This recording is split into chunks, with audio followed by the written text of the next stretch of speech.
Right, I think we can start. Good afternoon. It is 15:30, at least it is here in Cape Town. Welcome to all of you. My name is Andre Roux. I am the program head for two postgraduate programs in future studies. And on my right-hand side, or to the left as you are looking, Doris Fulyoun, who is not only an alumnus of these programs, but also a professional futurist, currently working at the Institute for Futures Research as a senior futurist. Welcome, Doris. Thanks. The idea of this brief session is to say a bit more about our two postgraduate offerings. Now, I know that some of you are already very much aware of our postgraduate diploma. Welcome to you. Some others might not be aware at all. So I'm going to start from the beginning and do it systematically. And that is to kick off by saying that obviously we are part of the Stellenbosch University Business School. And it's perhaps just worthwhile starting from the top and narrowing down to our particular programs. So Stellenbosch University, the first sign of university kind of structure can be noted back in around about 1859. Became an official university in 1916, just over 100 years ago. In the 1920s, the then Commerce faculty was established, and in 1964, we saw the establishment of a business school where the MBA, as it is well known, is presented. In the mid to late 1980s, the business school moved off campus to the northern suburbs of Cape Town, in the so-called Tiger Valley district, and we call ourselves the Belleville Park campus. And this is where we also find the Institute for Futures Research and indeed our programs in future studies. So before we look at those particular programs, just some general thoughts about the business school, because obviously it's a very cutthroat business schools all over the world. There are thousands. In South Africa, not thousands, but quite a few. This business school is very proud of the fact that we have three so-called international accreditations. We call it the Triple Crown. We're proud of the fact that we have both an African and a global focus, and a very important leg of the MBA studies in particular is developing leaders. In fact, going back to this story of the Triple Crown, we remain the first business school in Africa to have received all three accreditations, EQUIS, AMBER, and AACSB. In fact, we're the only one at the moment who has got sort of full accreditation. There are only about 71, 72 business schools in the world who have all three, which means that we are in the network of really top business schools on this planet. The African focus and expertise in various disciplines, various ways, development finance, futures work, good governance, economics. We have students from all over the continent. We also have students from all over the world. Our student body is not just confined to Africa or South Africa. We have exchange students, and a growing number of our faculty either come from overseas or have studied overseas. We have partnerships with a number of top business schools globally, and we receive up to 30 visiting groups from all over the world, from other business schools, who spend a week, sometimes 2 weeks, at our business school. But from here onwards, I want to focus on our postgraduate programs and future studies. Maybe it's worthwhile pointing out that when I last counted a few weeks ago, there were only 13 full postgraduate programs in future studies on planet Earth, at least in the English-speaking world. There might be one or two in Japan, but in the English-speaking world, only really a handful. And it's important that we should kick off by asking the question, well, why do future studies? And maybe we should kick off with a very brief overview of what is future studies. You'll see there on the screen right now words such as the systematic study of possible and probable and preferable futures. We need to take a world view on all kinds of issues, all kinds of developments, all kinds of trends. We explore the myths that underlie different people's perception of the future. To quote a very well-known international futurist, Suhail Inayatullah, in the last 50 years or so, we have moved away from trying to predict the future to rather mapping alternative futures. And we do that to try to shape desired or preferred futures. We do this at a collective level, a whole society, but also at an individual level, corporate level, entity level. You'll see that the word prediction, this might be hopefully the second last time you'll ever hear that word from my lips, because one of the things we believe very firmly is that no mere mortal can predict the future. That implies having 100% certainty about what is to happen, and we have no scientific facts about the future. That was the second last time. Hopefully this is now the last time, quoting Peter Drucker, a very well-known futurist. The best way to predict the future is to create it. And although we might frown upon using the word prediction, the sentiment here I think is pretty important. And that is, we believe that within reason, human beings collectively can create the future they would like to see manifesting itself. We can't predict it, we can create it. If I were to be asked to spend 1 minute on talking about how we think about the future, I would use the quote I'm about to show you. It's a quote by one Kees van der Hayden, a well-known futurist who wrote, written a few books. In one of them, he said the following: the complex nature of change means a prediction, sorry, the third time, this will be the last time, the prediction is impossible. In fact, he says it's quite dangerous. It implies some degree of inflexibility. It implies that one becomes locked into a specific prophecy. So prediction is out. What are we trying to do? Well, three things really. First of all, what he calls looking for dots on the horizon, those signs of change that will affect every organization, big, small, rich, poor, known, unknown. Secondly, to understand the significance of those discoveries, of those dots on the horizon. And thirdly, and very importantly, how an organization, a country, an entity needs to adapt to prepare itself for that identified change. How to adapt to at least survive that change, but preferably to prosper and to thrive in times of change.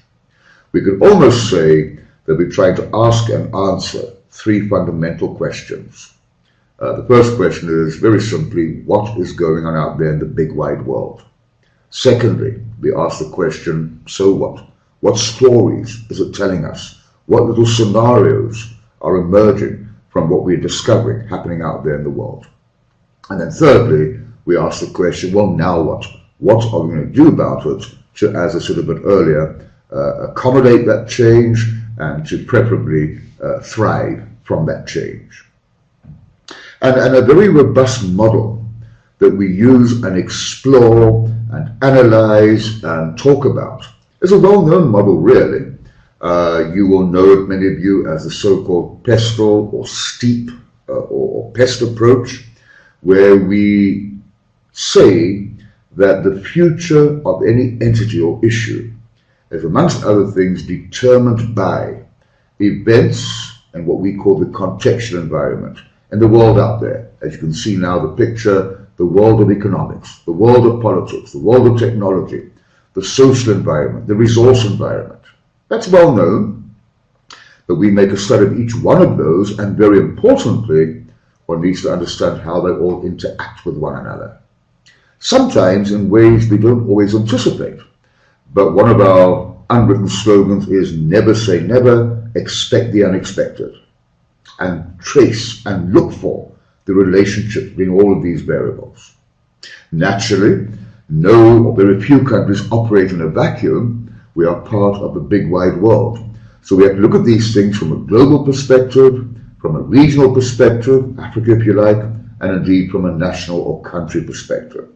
So it becomes what some people call a big mess. And our challenge is to make some sense of this mess by not only analyzing the mess, but also applying various kinds of techniques and tools, which, amongst other things, will be taught and practiced in the two postgraduate programs. So there is a very quick overview of what future thinking, future studies, foresight studies entail. In 1974, an institute was established at the main campus of Stellenbosch, known then as the Unit for Futures Research, and then later the Institute for Futures Research. That's more than 40 years ago. And this institute to this day does exactly what I've been talking about and much more, but it does so primarily on behalf of its client base. In fact, from the very outset, the institute has been a self-financing entity, doesn't receive money from the university, has to look after itself financially and otherwise, and in that way built up, as the years went by, a great deal of knowledge and practice and experience in future studies. So back in 1997, it was felt it's probably time that we should not only provide the service for our clients, but also start thinking about an academic offering. So the root of the idea was germinated in 1997, and a year later, we received our first postgraduate students. Initially, for a year or two, it was called an MPhil, and it was spread over 2 years. We soon realized, and the market also informed us, that given the relative seniority of our students, being away from work for a week at a time every now and again wasn't going to work very well. Fortunately, at more or less that same time, the university embarked upon a system of what they then called distance education.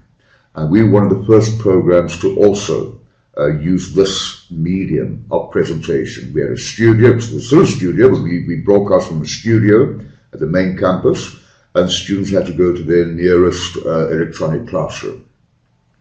Meanwhile, a few years ago, the Department of Education, the Council for Higher Education, had a new view on things such as masters or MPhils.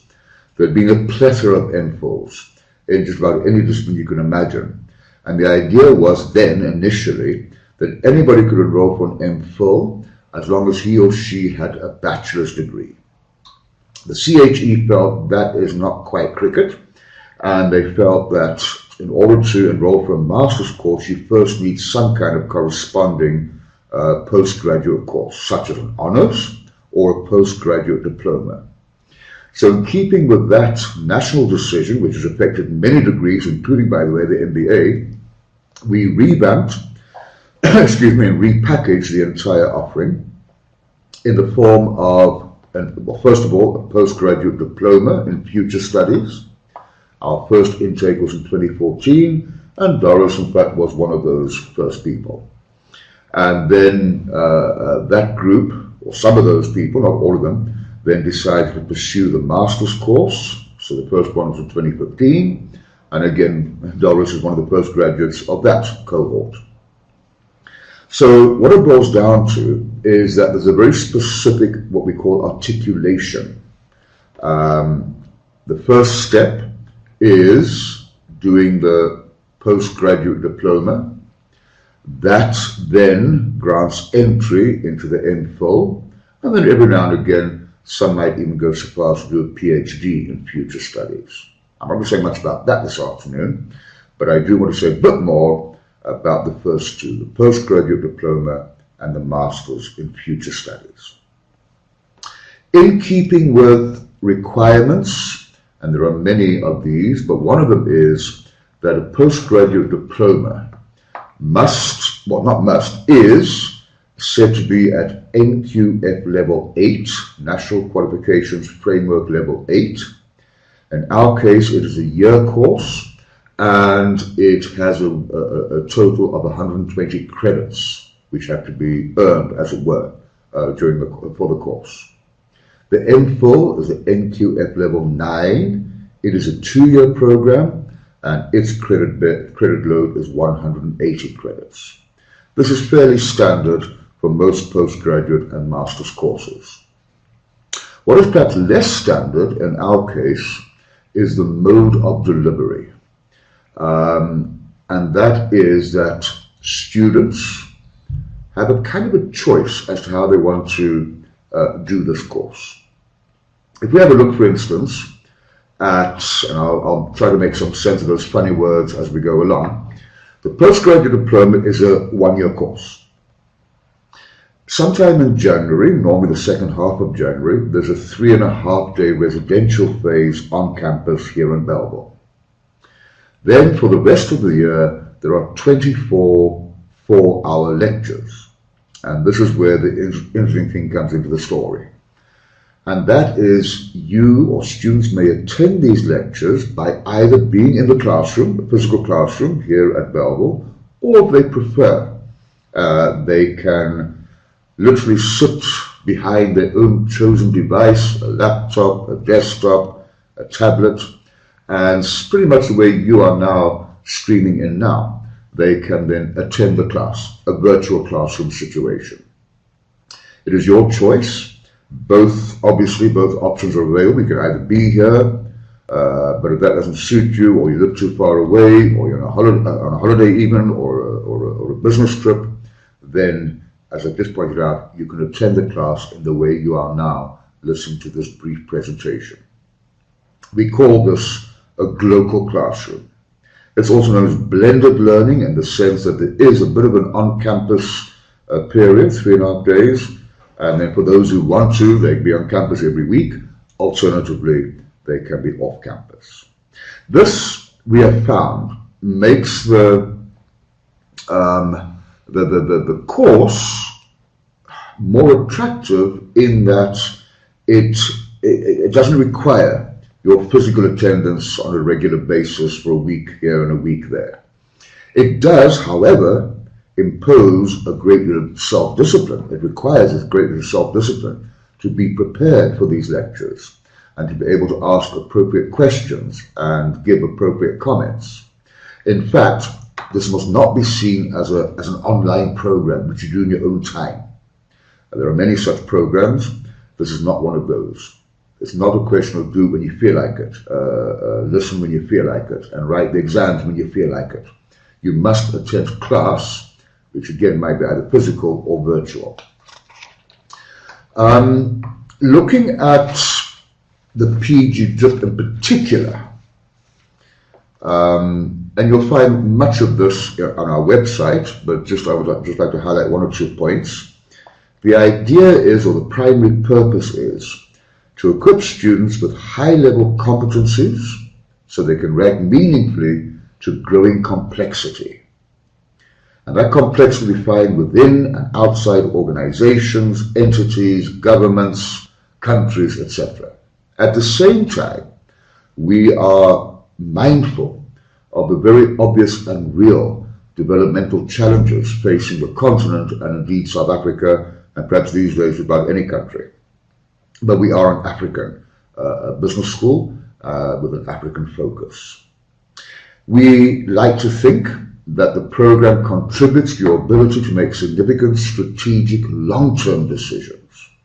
Whilst we don't ignore the short term, we prefer to think beyond just the next couple of years. The risk in just thinking the next couple of years is that of simply extrapolating from the present. We want to take you beyond just the next couple of years. But again, doing so in the environment out there which is volatile to say the least and increasingly harsh and competitive. A third reason for doing the MPhil is perhaps a more pragmatic, for doing the PG DIP, is perhaps a more pragmatic one. If you do wish to continue with the MPhil, you first need to do this postgraduate diploma. So who is this aimed at? Well, the simple answer is anybody with a concern about the future. But perhaps we can make that answer a bit more scientific. Those who wish to enhance their understanding of possible changes in the long-term future, and here we go again, want to be able to respond accordingly. As already mentioned, this is particularly important in the light of the continent and the country's imperative to raise the quality of life in various ways. But our belief is that we cannot really truly raise the quality of life, human development, alleviate, etc., unless one has a growing number of, that's too quick, a growing number of like-minded, open-minded citizens and institutions who have a holistic understanding of how all these different forces interact with one another and have an impact on society. And that is one of our aims, really, to grow, to have a growing body of such people, like-minded, open-minded, thinking about these things, thinking beyond just the immediate, and also, very importantly, despite or notwithstanding often negative realities, notwithstanding that, still having a positive longer-term view of the future. Now let's get down to some fundamental pragmatic issues, almost admin issues, technical issues. Who may enroll? What are the requirements? Well, an appropriate bachelor's degree. Now the good news here is just about any bachelor's degree is appropriate, because future studies is by its very definition a multi or transdisciplinary exercise or endeavor. One cannot say that any particular area of expertise at an undergraduate level equips you more ideal than any other one to do future studies. So I can't think of any situation in the last 20 years where a bachelor's degree has not been deemed to be appropriate. Along with that, about 2 years of experience in a strategic management environment, or having had some exposure to strategic management, or the principles of strategic management. If we look back over the last number of years, I would say that the average age of our students is probably early 30s, perhaps even mid-30s, which is suggesting that most of our students have had some experience in the world of business or NGOs or government. And to be perfectly frank, someone who's 22 years old will probably not get all that much value out of this kind of course. They won't be able to, participate meaningfully in debates and discussions. Then, a quick overview of the curriculum. As I said a bit earlier, it is a 120 credit course. We've made it fairly straightforward. This year-long course is split up into 6 subjects or modules, each one counting 20 credits. Now, I'm not going to bore you with all the finer detail here, but down the left-hand side you will see the names of, well, first of all, 3 of those subjects, Principles of Future Studies being one of them. This is where we lay the foundation. What is the way of thinking of future studies? What's the brief history of the subject? What's the brief history of where it's come from philosophically? We look at things such as the techniques used in future studies. Then we have a module called Applied Philosophy, because people have found over the years that some of the aspects of philosophy are very useful in understanding and making sense of the future. It includes logic and critical skills thinking. It includes the study of complexity.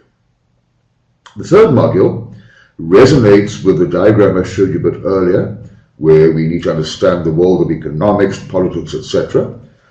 We call this Understanding the World. As I've already pointed out, it looks at economics, politics, technology, etc. The fourth subject is Applied Systems Thinking. Systems thinking is a very important foundation, as you will learn if you do enroll in the course, of how we try to understand the future and all the intricacies and all the interactions between forces in the future. The fifth one is Managing for Change, where amongst other things, we see how a better understanding of the future can assist us in strategic management and implementing organizational change. And then finally, Measuring and Making the Future.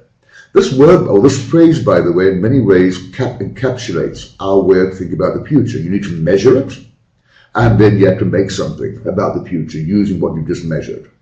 And the emphasis here is on various techniques, such as causal layered analysis, environmental analysis, and scenarios. Along the way, a bit of demography and some forecasting techniques. A question people often ask, a very good question, is how does the assessment work, the evaluation of students? With one or two minor exceptions, the general default is for each subject, each module, there are two assessment events. One is a very fancy word, summative, which is essentially an examination. And by the way, given the current progress in technology, even the exams can be written not at your convenience in terms of timing, but in terms of where you wish to be when writing the exam. So you can write, again, from the comfort of your home if you so prefer. You can't choose what time to write it, but we have ways and means of checking up on how you are writing it. But you don't have to come to campus, be on campus to write the exam. That counts 50% of the final grade for each module, and the other 50% comes from what we call formative assessment, or if you like, a so-called assignment, individual report, in which you will synthesize the knowledge you acquire during that particular module. I must point out that although it might sound very attractive, only one class a week for roughly 24 weeks, it is not a Mickey Mouse gimme. It does require a great deal of effort and time, and perhaps in some cases more so than one would than in a normal so-called residential course. We talk about in the world of academia, this Council for Higher Education, talks about hours, and the rule is 1 credit equals 10 notional hours. So 120 credits implies 1,200 notional hours. Please note the way it is defined. It is being said here that the so-called average student, of course there's no such thing, with an average level of exposure should require 1,200 hours during the course of the year to complete the degree successfully. And these 1,200 hours are a combination of reading the material beforehand, attending the class, writing and preparing for tests or exams, preparing for and writing individual assignments, debating with one another, interacting with the faculty. So 1,200 hours for some subjects, depending on your own background, it might be a little bit less, for others might be a little bit more. But just bear that in mind, 1,200 hours per year, you can do the sums yourself. If there are 50 weeks in a year, that's 24 hours per week that you might need to set aside, on average. And that, of course, is round about, 3 hours per day, if you're talking about a 7-hour week, I'm rounding off. So it is not something which you can embark upon and hope to prepare a day before an examination or 2 days before the assignment has to be submitted. It does take an effort. If you want any more information on the PG-DIP, then you are referred to the website. It's appearing there. If you want information on fees, same thing goes. Please refer to the website. Just bear in mind that the fees do include the prescribed textbooks and or study material. Then you might also be wondering when to or by when you need to enroll. If you do wish to enroll, again, you'll find that on the appropriate website. Our applications are online. You just fill in the form as it appears there. As a rule of thumb, we can say that the deadline for enrolling for 2018, take 30th of November as being a date to target. Right, that is the postgraduate diploma. I'm going to say a little bit more about the MPhil, which for some of you might be more important than others. Whilst I'm doing that, I must also point out that in a few minutes' time I do need to leave. I've got to catch a flight, but then Doris will take over very capably and very ably. Regarding the MPhil, as I already said, this is a continuation really from the PG DIP, although having said that, we have devised the two programs in such a way that those who wish to only do the PG DIP and then stop their studies will nonetheless be equipped with, we believe, enough skills and a toolbox to practice as futurists. So it's not as if the one is sort of inferior to the other. There are two separate, discrete programs in that sense of the word. But in order to embark upon the MPhil, you do need a postgraduate diploma. And here, one of the major objectives is perhaps captured in these words. Try again. I think my battery is starting to fail me. There we are. To simultaneously develop further creativity in the field of future studies and also more professionalism. So bearing in mind, somebody's already got a PG DIP, they've already been equipped with various tools and techniques and ways of thinking. Now we wish to take it a step further. And as I said a bit earlier, this is a 2-year program. Year 1 is a selection of modules. And year 2 is what we call a research report. I'm going to have a quick look at year 1. As in the case of the PG DIP, you attend class, roughly 24 classes per year, 4 hours each time. And it is now split up into 5 subjects with different weightings. So one of them is scanning the environment. So now we're zooming in here on one of the tools or techniques you would have been exposed to in the previous year, with more depth, more breadth and more depth. The second one is called Quantitative and Qualitative Future Studies Methods. Again, zooming in on a combination of quantitative methods, forecasting methods, as well as, and really the qualitative one focuses on scenarios. What scenarios are, how they're used, how they shouldn't be used, and various techniques which enable us to do scenarios in a fairly practical fashion. The third module, as you can see there, is demography. Again, a deepening of some of the tools learned briefly in the previous year, and with application to particular demographic issues. Incidentally, demography is the study of populations. The fourth module is technology futures. Now, we've always said, and we will always say, we are not in the game of trying to forecast or predict the next big thing in technology. It's more about managing that technology and also tools for forecasting technology. And then finally, kind of the capstone of the course, applied future studies. This is where we put together many of the tools and techniques and sort of give you a toolbox in how to actually conduct a futures-related exercise. So you'll be exposed to things such as project management, how to manage a futures project, how to design a futures research project or issue for a client, how to apply the results in the field of strategic management and planning. Up to there, we talk about year 1 of the course. Year 2 is devoted to what we now call a research report. Less formally, we could call that a mini thesis. We may not, but we could call it a mini thesis. In other words, your own research, you identify a topic, you research it, you report on that topic, and produce an 80 to 90 page research report. Independent research, obviously guided by a study leader. And the nice thing about doing this kind of report in future studies is that it's a relatively young, and there are still probably hundreds of possible topics from which you can choose. Anything which has some kind of futures dimension and uses a selection of futures tools.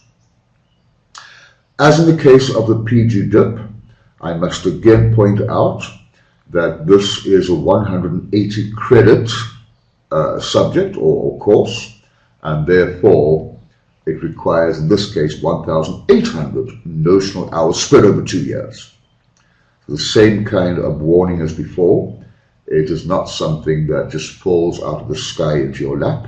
It does require good old-fashioned hard work and a slog. Also, as in the case of the PG DIP, as a general rule, the assessment consists of 2 events, and 50%, and then the assignment per subject, which also counts 50%. As in the case of the PG DIP, for further information, you are referred to the website www.usb.ac.za/MPhilFutures, one word. And as in the case of the PG DIP, that website will give you more information about fees as well as important dates, deadlines, and other important bits of information.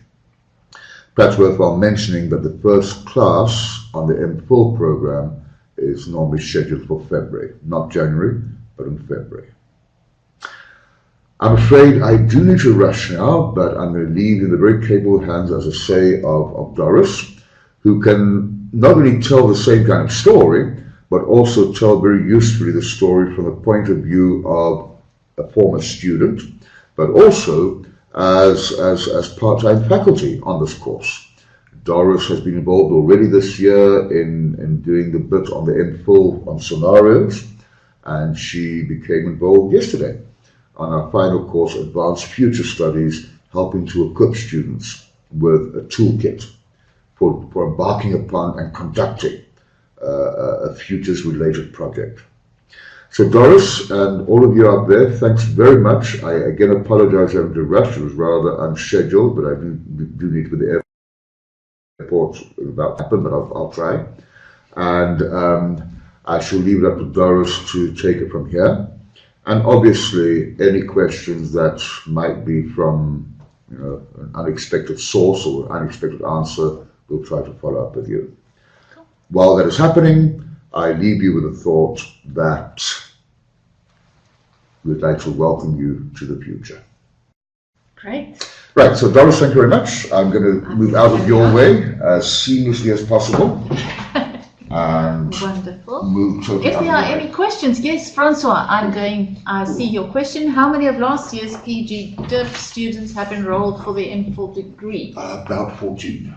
About this year, we have about 14 from the previous group of PG DIPs. And this year, we don't know yet because they're still busy with their qualification. Francois was one of them. Francois, are you one of the PG DIP students? Ah, okay, cool. That's why he's asking that. Sorry, I'm saying something I'm leaving the room. I just want to point out that there's no requirement if you do the PG DIP in, say, year 1, that you have to do the MPhil in year 2. You can take a rest for a couple of years. Yes, absolutely. Yeah, there could be a gap in between. Right. Francois, you asking questions about the older students. I was one of almost the oldest ones, but luckily there were some that was older than me as well. I think in my group, the oldest person was probably way over 60. He didn't want to ever tell us how old he actually was, but he was definitely safely beyond 60.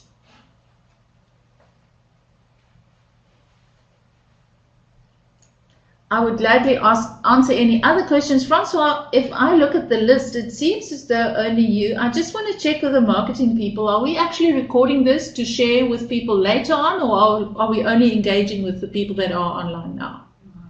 Only the people that are online now. Francois, so if we make you happy, then we are going to be more or less done. Oh no, they say that they will be sharing it afterwards. So I can maybe deal with a few things. Francois, if you have more questions, please ask. From my experience, I have done quite a number of other degrees in different disciplines, but future studies really tied it all together. So if anybody is doubting whether this is for them, you know what, no matter where you come from, it is for you already. Future studies helps you to just think in a different manner. It teaches you quite a lot of amazing tools and techniques. And it's like a brain operation. It just puts your brain back in your head in a different manner, and it makes you think a whole lot differently. And I think that is what organizations, I have spent a lot of time consulting to senior management in business before I joined the IFR. And I usually worked on feasibility projects or large capital projects or strategy type of things. And what the Future Studies program gives you is the tools and techniques that you're going to need if you are part of a senior decision-making team, or if that is what you aspire to, not only in corporates, but in good deed organizations, in government, in any sector. If you are going to be part of people that have to make decisions for the longer term, for the survival of your organization, then this course is for you. It just helps you to tie things together and to think in an amazing new way. So if there are any more questions, Francois, any contribution from you? You are a current student as well, so any contribution from you I would value. Last night I engaged with the current M4 students, which are almost at the end of their qualification, and they also attested to the fact that they are not the same people anymore. They approach decision making and anything else in their organizations in a way different manner. They approach the kind of problems that come and land on their desk from a way different viewpoint than what they did a year or two ago. So this course really makes you grow in very many ways. And the one thing that could deter people is the cost. It sounds expensive if your company is not paying it and you have to pay it for yourself. But me having had to go through that and having to pay it for myself, it is definitely worth it. It looks expensive, but the kind of value and the gain that you get from it is definitely worth it. Francois, I see that you are typing, so I'm going to wait for your question.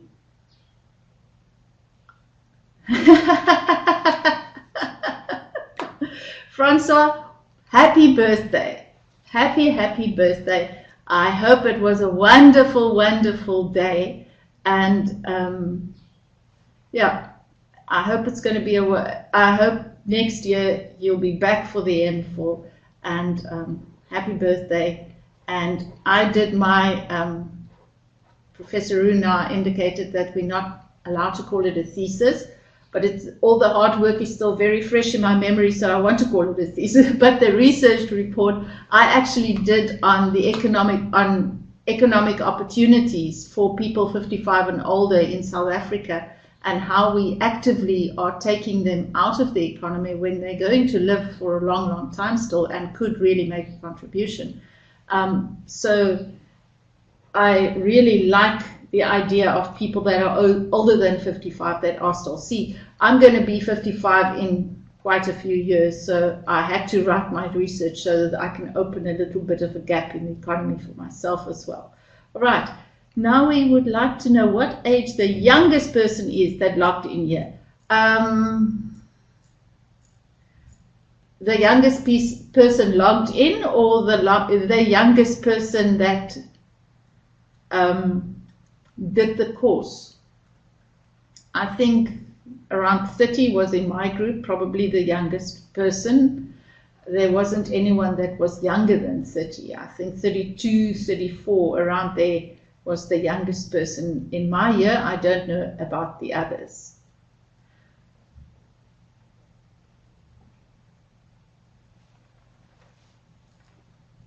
Cool. I think we're going to end this now. If there are any questions, please go onto the USB website, the one that Professor Roo pointed out. There is a nice flyer and documents and everything that you can download. You're also welcome to contact us via email, check us up, ask us questions. The marketing team at USB is amazing. So if you call the people in the marketing office, they will gladly assist you with anything, any kind of question that you have. So thank you for everybody listening. And if you're still in doubt, just call me. I'll convince you to do the course. Thank you and goodbye.